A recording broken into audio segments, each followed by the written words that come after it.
Good morning, students. Have a nice Thursday. Let us go ahead about the function of expression, particularly condition.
Right? Expression, condition. આજે આપણે condition means શરત. ભાષાનું language work, expression of function of expression અને એમાં particularly condition ની વાત આજે કરી. રાઈટ? અગાઉ આપણે જોયું purpose, result, contrast, manner, supposition. એ પ્રમાણે આજે ફંક્શન ઓફ લેંગ્વેજ એક્સપ્રેશન એમાં કન્ડિશનની વાત કરીશું. તો અહીં તમારી સમક્ષ ત્રણ એક્ઝામ્પલ આપેલા છે અને ત્રણે ત્રણ એક્ઝામ્પલ સ્ટડી ધેમ કેરફુલી. વિધાન શું કહે છે તેને આપણે જોઈશું. પહેલું વિધાન છે if Raju comes. If Raju comes on time. If Raju comes on time, in time, I will help her. I will help him. Hurry up. If Raju comes on time, I will help him. जो राजू समयसर आवशे तो. जो राजू समयसर आवशे तो હું તેને મદદ કરીશ. એનો અર્થ એ થાય જો રાજુ સમયસર નહીં આવે તો હું તેને મદદ કરીશ નહીં. Right? Second example. If Meena works hard. If Meena works hard, she will get better result. जो मीना सखत मेहनत करसे तो. जो मीना सखत मेहनत करसे तो she will get better result. તેણીની સારું પરિણામ મેળવશે. અને ત્રીજું એક્ઝામ્પલ એ કહે છે if you do exercise regularly. If you do exercise regularly, you will maintain your health well. You will keep your health sound. Okay? તો આપેલા જે ત્રણે ત્રણ એક્ઝામ્પલ છે એ શું દર્શાવે છે કે કોઈ એક પરિણામ શરત ઉપર આધારિત છે. રાજુને મદદ જોઈએ છે, રાજુને મદદ મળશે, પણ ક્યારે? જો તે સમયસર આવશે તો, સમયસર આવે તો, નહીતર નહીં. અહીં વધારે સારું પરિણામ મેળવવું છે, પણ કઈ શરત છે?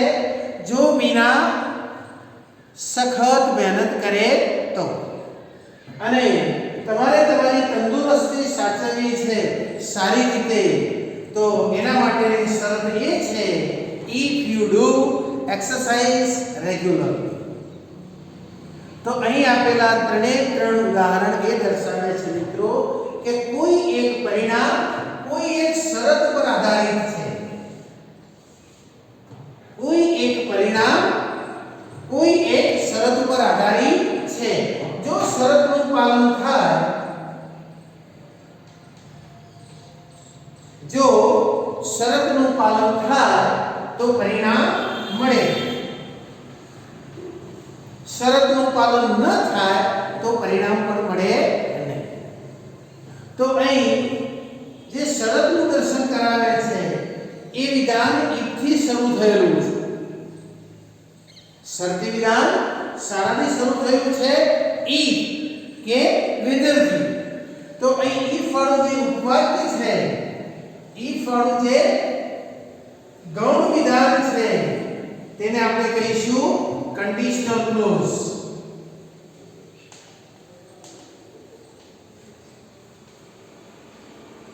આઈડેન્ટિફાઈ કરો મિત્રો.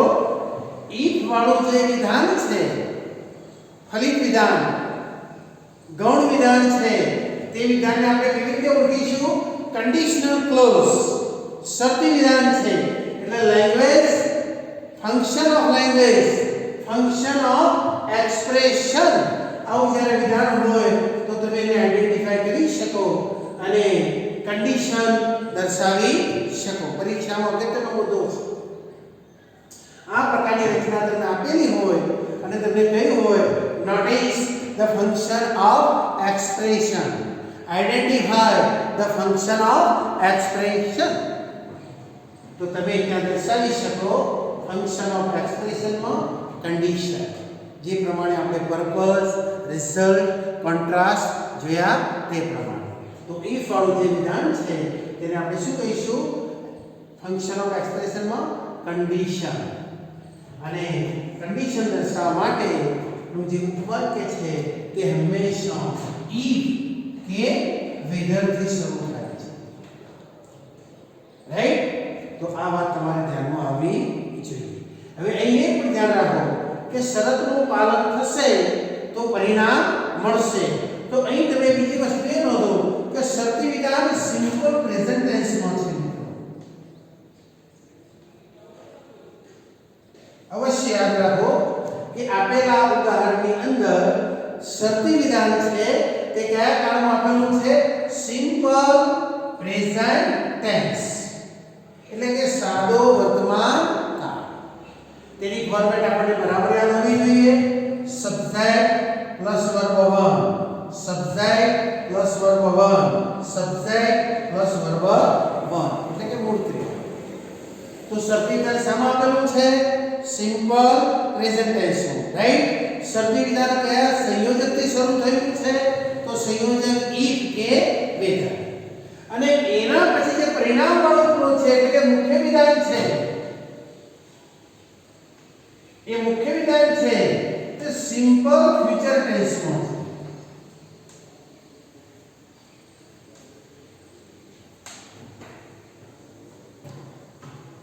જે પરિણામ છે, જે કાર્ય જે શરત પર આધારિત છે, તે કાર્ય કયા કાળમાં છે?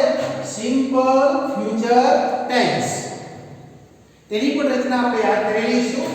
Subject plus shall be verb 1, subject plus shall કે વી પ્લસ વર્બ 1. અહીં પણ તમે જોઈ શકો સબ્જેક્ટ શેલ વી વર્બ 1, અને છેલ્લે પણ તમે જુઓ સબ્જેક્ટ શેલ કે વી વર્બ 1. ક્લિયર? ફરી એકવાર, શરતનું પાલન થાય તો પરિણામ મળે, શરતનું પાલન ન થાય તો પરિણામ પણ મળે નહીં.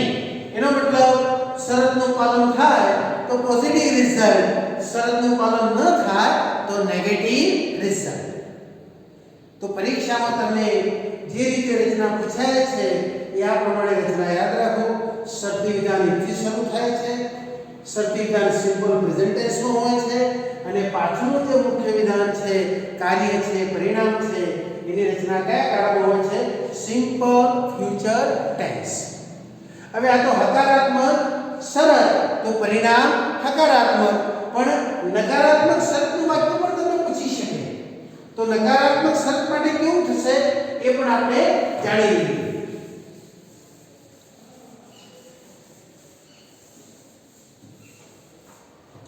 નકારાત્મક શરત કેવી રીતે બનશે? તો સિમ્પલ પ્રેઝન્ટ ટેન્સનું જે વાક્ય આપ્યું છે એને આપણે નકારમાં લઈ જઈશું. તો if Raju do not come in time or on time, I will not have him. Clear this? હકાર શરત આપણે નકારાત્મક બોલી ગયા. જે સિમ્પલ પ્રેઝન્ટ ટેન્સ છે તેનું નકારાત્મક વાક્ય બનાવીશું. if Raju comes, that means if Raju does not come, does not come, if Raju does not come on time, I will not help him. Second, if Meena does not work hard, she will not get better result. And ત્રીજું, if you do not exercise, if you don't do exercise regularly, you will not maintain your health well. Clear? હકારાત્મક શરત અને હકારાત્મકને આપણે કેવી રચનામાં મૂક્યું? નકારાત્મક શરત. તો if Raju comes, નકારાત્મક if Raju does not come, જો રાજુ સમયસર નહીં આવે તો આ પણ નેગેટિવ, પરિણામ પણ નેગેટિવ. શરતનું પાલન ન થાય તો પરિણામ પણ મળે નહીં. આ વાક્ય મુખ્ય વિધાન પણ નેગેટિવ બની ગયું. I will help, I will not help. She will get, she will not get. You will maintain, you will not maintain. Negative result. Right? Clear? જો શરતનું પાલન થાય તો પરિણામ મળે, જો શરતનું પાલન ન થાય તો પરિણામ પણ મળે નહીં. ઓકે? ક્લિયર? હવે આ જે નેગેટિવ રચના છે, સિમ્પલ પ્રેઝન્ટ ટેન્સનું આપણે નેગેટિવ બનાવ્યું, રાઈટ? અને નેગેટિવ શરત હોય તો પરિણામ પણ કેવું હોય? નેગેટિવ. અન્ડરસ્ટેન્ડ? આ જે નેગેટિવ રચના છે એને જુદી રીતે પણ પૂછવામાં આવે છે અનલેસ નો ઉપયોગ કરીને. સમજો બરાબર? શરતી વિધાન નકારમાં હોય તો if not નો પ્રયોગ છે. પણ આ રચના જુદી રીતે પણ પૂછાય છે by using unless. Unless means if not. Try to understand. Unless નો પ્રયોગ કરીને નકાર રચના કેવી રીતે બને છે? Try to understand. Unless is equal to if not. That means unless, if not means if ની જગ્યાએ તમારે unless મૂકવાનું છે. પછી not નીકળી જાય છે. Unless means શકો. નોટ નીકળી જાય છે. નોટની સાથે જે સહાયકારક ક્રિયાપદ આપેલું છે એ પણ નીકળી જાય છે મિત્રો. ડુ કે ડઝ આ પણ નીકળી જાય છે. આ પ્રકારની રચના પૂછાય તો પણ તમારે યાદ રાખવાનું છે. Function of expression condition, right. શરતી વિધાન સરળ શરૂ થાય છે if કે whether, ક્લિયર. અને if ની જગ્યાએ unless નો પણ પ્રયોગ થાય છે, પણ unless નો ભાગ કેવો છે? Negative. unless is equal to if not, right. તો હવે આ રચનાને આપણે યુઝમાં unless નો કેવી રીતે ઉપયોગ કરીશું? if Raju does not come, તો unless માં જુઓ બરાબર unless if ની જગ્યાએ તમે unless મૂકી શકો. unless Raju do does not નીકળી ગયું come. unless Raju come on time, I will not help him. unless Raju, right, I will not help him. તો આ પણ રચના તમને આવડવી જોઈએ. unless નો પ્રયોગ કર્યો હોય, if નો પ્રયોગ કર્યો હોય કે whether નો પ્રયોગ કર્યો હોય. આપણે ફંક્શન ઓફ એક્સપ્રેશન ને આઈડેન્ટિફાઈ કરવાનું છે. તો કયું ફંક્શન છે? કન્ડિશન. કયું ફંક્શન છે? Condition, right. હવે વધારે આગળ આપણે ક્વેશ્ચન ઉપર જોઈશું. ફરીવાર એક્ઝામ્પલ ધ્યાનથી સમજી લો, પછી હું તમને આગળ બીજા ફંક્શનની વાત કરીશ જે છે કમ્પલ્સન.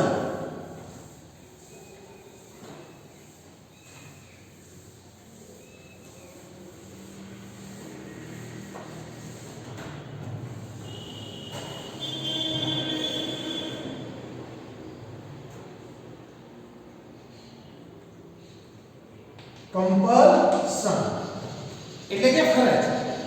અહીં એક્ઝામ્પલ તમારી સામે મૂકું છું.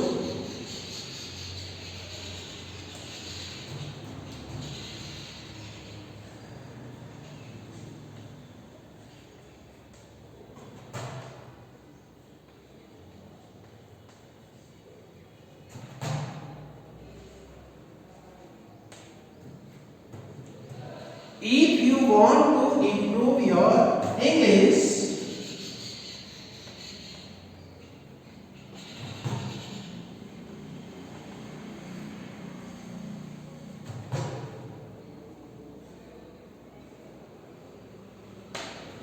સરસ મજાનું ઉદાહરણ તમારી સામે મૂક્યું છે. બરાબર સમજવાની કોશિશ કરજો. If you want to improve your English, condition. आगे तक समझी क्या है? Condition. Okay. If you want to improve your English, you have to enrich your vocabulary. You have to enrich your vocabulary. તમારે તમારું શબ્દ ભંડોળ વધારવું પડશે. જો તમારે અંગ્રેજી સારું બનાવવું છે તો તમારે તમારું શબ્દ ભંડોળ વધારવું પડશે. Have to. અને હેવ ટુ નો પ્રયોગ છે મિત્રો કમ્પલ્સન બતાવે છે, ફરજ. શું બતાવે છે? કમ્પલ્સન, ફરજ. Have to. You have to come in uniform. You have to come in uniform because you are the student of school. You have to come. You have to come in uniform. તો જે have to નો પ્રયોગ છે એ શું બતાવે છે? Compulsion. બરાબર યાદ રાખીશું. પરીક્ષામાં આ પ્રકારનું વાક્ય પણ પૂછાય છે કે identify the function of expression. તો if વાળી જે રચના છે એને આપણે કયા નામે ઓળખીશું? કન્ડિશન. અને have to નો જે પ્રયોગ છે એ શું બતાવે છે? કમ્પલ્સન. એટલે રાઈટ. તો આ પણ આપણે ધ્યાનમાં રાખીશું. થોડી વધારે આપણે વાત કરીશું, થોડા વધારે એક્ઝામ્પલ મૂકીએ.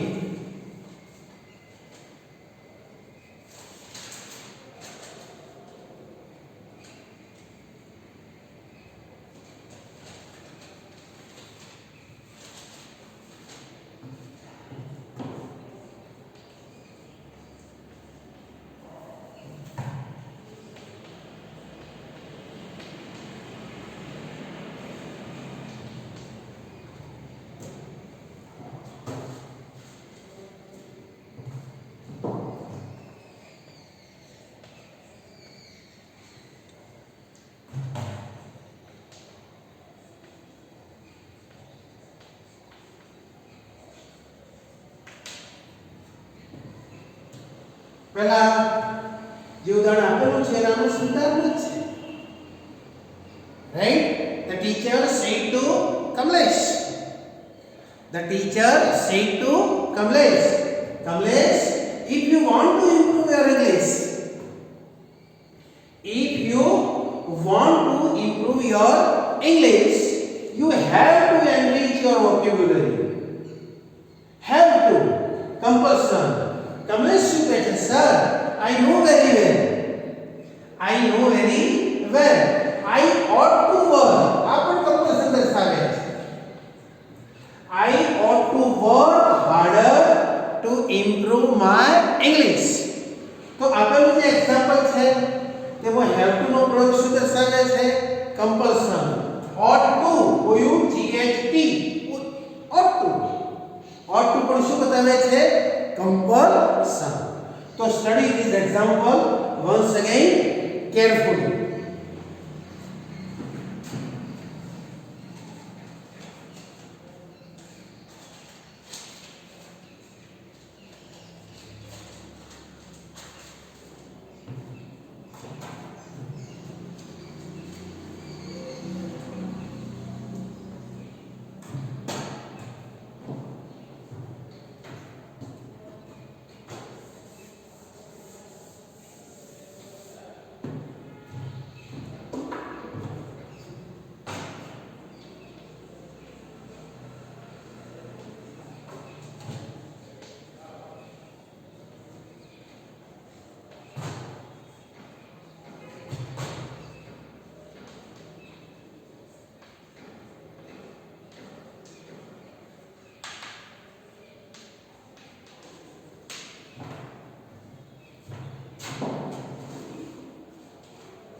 એક ત્રીજું એક ફંક્શન પણ આવે છે આગળ. શરૂઆતમાં તમે ફરી એકવાર બરાબર સમજી લો. વિધાન આપણું શું કહે છે? if you want to improve your English. if વાળો જે ક્લોઝ છે એને આઈડેન્ટિફાઈ કરીશું કન્ડિશન, જેને આપણે એડવર્બ ક્લોઝ ઓફ કન્ડિશન ના નામથી પણ ઓળખીએ છીએ. એડવર્બ ક્લોઝ ઓફ કન્ડિશન એટલે કે શરતી વિધાન. શરતી વિધાન છે કોઈ એક પરિણામ શરત પર આધારિત છે અને જે if થી રજૂ થયું છે. if કે whether અને unless. રાઈટ? unless નેગેટિવ છે. unless ની સાથે મુખ્ય વિધાનનું પરિણામ જે છે પણ કેવું હોય છે? નેગેટિવ. તો if you want to improve your English, you have to enrich your vocabulary. તો have to ની જે રચના છે, have to નો જે પ્રયોગ છે એ શું બતાવે છે? compulsion. ઓકે? ત્રીજું આગળ એ પણ જોવા મળ્યું ought to.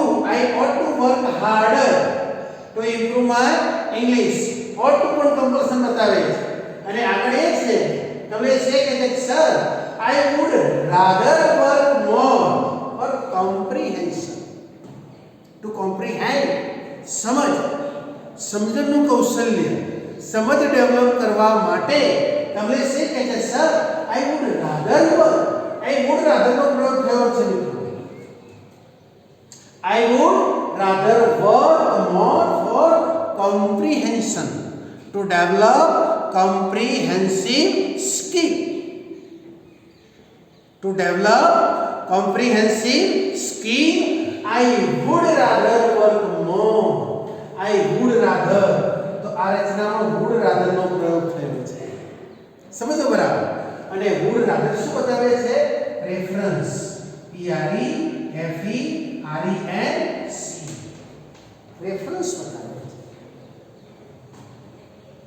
પસંદગી. Priority. I would rather work. Reference. સમજાઈ ગયું? શરતી વિધાન સાથે શરૂ થયું છે if થી. આ વિધાનને આપણે આઈડેન્ટિફાઈ ધ ફંક્શન તરીકે કન્ડિશન, પછી have to compulsion, ought to નો જે પ્રયોગ છે પણ compulsion બતાવે છે, અને would rather ની જે રચના છે would rather એ શું બતાવે છે? પ્રેફરન્સ. ફંક્શન ઓફ એક્સપ્રેશન માં would rather પ્રેફરન્સ બતાવે છે. અને would rather પછી હંમેશા વર્બ 1 આવે છે. વર્બ 1. મૂળ ક્રિયાપદ, રાઈટ? ક્લિયર કરો. શરતી વિધાન એટલે કન્ડિશન. ત્રણ ફંક્શન તમને આપી દીધા આ એક્ઝામ્પલમાં. કન્ડિશન, પછી કમ્પલ્સન અને રેફરન્સ, રાઈટ? હવે આગળ વધીશું આપણે.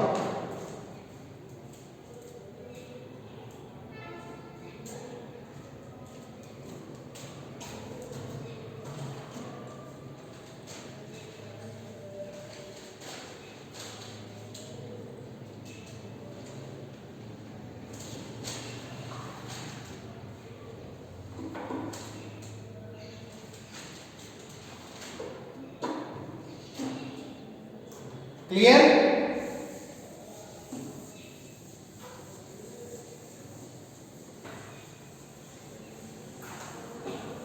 હવે કમલેશ થોડી આગળ વાત વધારે છે કે sir I have to enrich my vocabulary, right? I ought to work harder to improve my English, right? I would rather work more for comprehension, right? હવે કમલેશનો પ્રશ્ન કેવો છે? કમલેશ કહે છે, sir I am urgently in need of someone. Sir, I am urgently in need of someone. In need of someone who can help me. મારે એવા કોઈ મિત્રની જરૂર છે કે જે મને મદદ કરી શકે to improve my English. I am urgently in need of someone who can help me, who can guide me, who can help me. અને એ પછી શિક્ષક શું કહે છે? Kamlesh, either Meena or Geeta. Kamlesh, either Meena or Geeta will help you, can help you. Either Meena or Geeta. તો આગળ જે example આવે છે રચનામાં એમાં either or નો પ્રયોગ થયો છે મિત્રો. either or. અને either or શું બતાવે છે? Alternative choice. બે વિકલ્પો આપ્યા છે. બે વિકલ્પો છે અને બે વિકલ્પોમાંથી કોઈ એકની પસંદગી કરવાની થાય છે. બે વિકલ્પોમાંથી કોઈ એકની પસંદગી કરવાની થાય છે ત્યારે either or નો પ્રયોગ થાય છે. either પછી નામ અને બીજું વિકલ્પ તરીકે નામ છે તે or પછી મૂકવામાં આવે છે, રાઈટ? તો જ્યારે જ્યારે રચનાની અંદર either or નો પ્રયોગ થયો હોય અને તમને એવું કહેવામાં આવે કે identify the function of expression, તો અહીં તમારે ઓલ્ટરનેટિવ ચોઇસ બતાવવાની છે મિત્રો. બરાબર યાદ રાખજો. Alternative choice. વૈકલ્પિક પસંદગી. જ્યારે જ્યારે either or નો પ્રયોગ થાય છે ત્યારે તમારે ફંક્શન તરીકે ઓલ્ટરનેટિવ ચોઇસ, વૈકલ્પિક પસંદગી. અને either or ની જગ્યાએ neither નો પ્રયોગ થાય, neither nor, ત્યારે નેગેશન. આ પણ તમારે યાદ રાખવાનું છે ફંક્શન તરીકે નેગેશન એક્સપ્રેશન, રાઈટ? તો આમાં ભૂલ થાય નહીં. બહુ જ અગત્યની વાત છે. બરાબર યાદ રાખજો મિત્રો. either or નો પ્રયોગ શું સૂચવે છે? Alternative choice. either or ની જગ્યાએ neither nor હોય, બંનેમાંથી એક પણ નહીં, બંનેમાંથી એક પણ નહીં. કમલેશ કહે છે sir Meena is very busy, Geeta is very busy with her work. Geeta અને Meena બંને બહુ વ્યસ્ત છે sir. what can I do? અને પછી કહે છે sir neither Meena nor Geeta, neither Meena nor Geeta will help me sir. what can I do? neither Meena nor Geeta will help me sir. what can I do? right? અને એ પછી શિક્ષક કહે છે Kamlesh then you have to go You have to go your English teacher. You have to go to your English teacher. Compulsory. Have to. Right? તો neither નો શું બતાવે છે મિત્રો? Negation. Keep it in your mind. Once again remember carefully. આજે આપણે શું શીખી રહ્યા છીએ? ફંક્શન ઓફ એક્સપ્રેશન અને પર્ટિક્યુલરલી કોની વાત કરીએ છીએ? કન્ડિશન, શરત, કમ્પલ્શન, ફરજ, પછી પ્રેફરન્સ, વુડ રાધર, પછી either or alternative choice, neither nor, negation. Right? એક વાર ધ્યાનથી સમજી લો અને અભ્યાસ શરૂ કરી લો.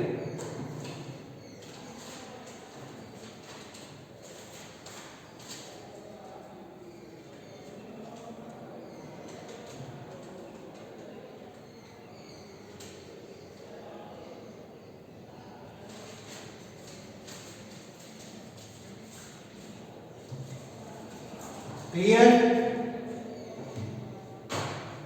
Function of expression. ફરી એકવાર function of expression. તેમાં આપણે શાની વાત કરી આજે? કન્ડિશન. રાઈટ? કન્ડિશન કયા સંયોજકથી દર્શાવવામાં આવી છે? if કે whether. બરાબર છે? if not શું બતાવે છે? નેગેટિવ.